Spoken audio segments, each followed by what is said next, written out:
Sai leva andeha kely mapetsaka lava sady anao beauté aloha za Ina mamemeky anao.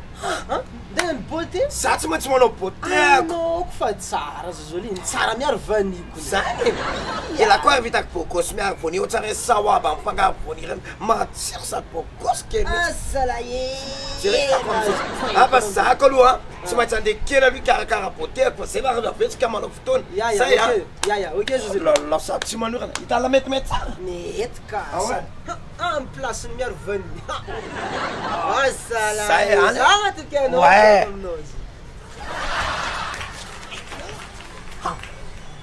Ano karaha jumelle tarifo anao dia tsy azo. Anao misy ambalalie ka tiako fiapo za. Fa sakiko magnanjegny io. Tegna tapa-kevitry za ile ton. Tapa-kevitry sa Andeha mpiakaraka an-tragno izy igny. Ohatry, Zazoliny. Man. Ino ma azo marao volomy? Tanao izy magnano lamba hely fo.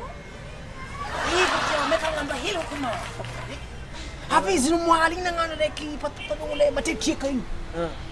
Mety aminahy baka raha magnano igny le ton. Mety amina karakory.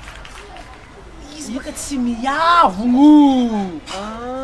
Tsy miriry lamba to. Na matretreka taony. Matretreka taony fô.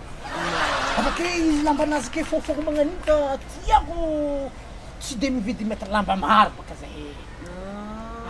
Anao zany calcul be anao. Avake za mamboly valy. Avy za ka misy vany. Izy avake ameko hanigny miaro vany.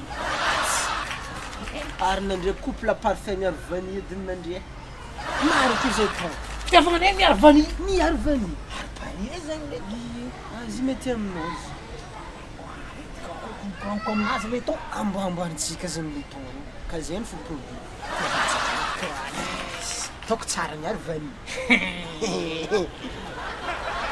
Le ton zegny miaro vany.